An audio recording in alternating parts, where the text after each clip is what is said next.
మా జీవితాలు పోతున్నాయి అన్న.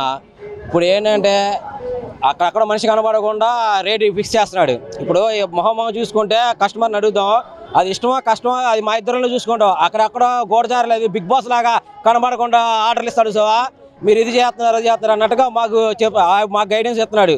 లక్షల్లో పెట్టి మేము కొనుక్కోవడం ఏంటి, మేము మెయింటైన్ చేసుకోవడం ఏంటి, అప్పులు చేసుకోవడం ఏంటి, ఇంట్లో ఫ్యామిలీ పోషించుకోవాలి, పిల్లల్ని చూసుకోవాలా, బండి మెయింటైన్ చేసుకోవాలా, ఇన్ని చేసుకుంటున్నా కూడా ఈ ర్యాపిడ్ వాళ్ళు వచ్చి మా పొట్ట 100% కొడతాయి మా పొట్టని.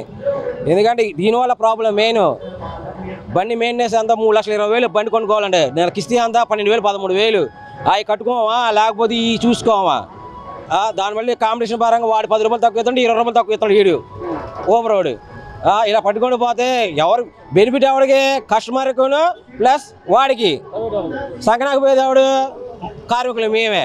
అది ఆలోచించుకొని కొద్ది దృష్టిలో గవర్నమెంట్ అలాంటిది చేసి గవర్నమెంట్ ద్వారా ఇప్పుడు ఏదో అన్ని పథకాలకి యాప్ అనేది వచ్చింది కదా, అలాగే ఆ ఆటో తరపున కూడా ఒక యాప్ అనేది పెడితే మాకు ఉపయోగపడుతుంది అని చెప్పి మేము కోరుకుంటున్నాం.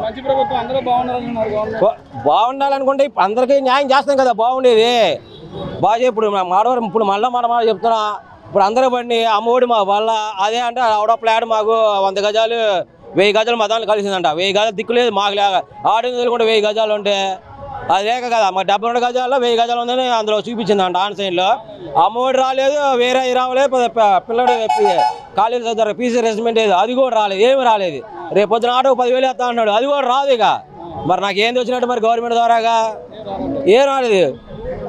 అది అందుకే గవర్నమెంట్ కూడా ఏం చేయాలంటే రాని వాళ్ళు ఎందుకు రాలేదు కింద స్థాయిలో వెళ్ళి చెకింగ్ చేయండి, ఎందుకు రాలేదు, ఎందువల్ల దేనివల్ల ప్రాబ్లం జరిగింది.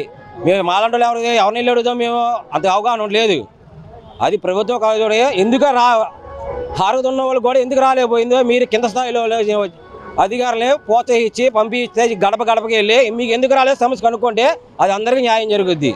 అంతేగాని అక్కడక్కడ కూర్చొని మీరు చూసారా చెందాడు ఇక మాకలాంటి వాళ్ళు సంకనాకి పోతారు అంతే. అది ఏదైనా గవర్నమెంట్ కలిసి తెరవాలి, కలిసి తెరిచిన తర్వాత అందరికీ న్యాయం చేయాలని కోరుకుంటున్నాం. అది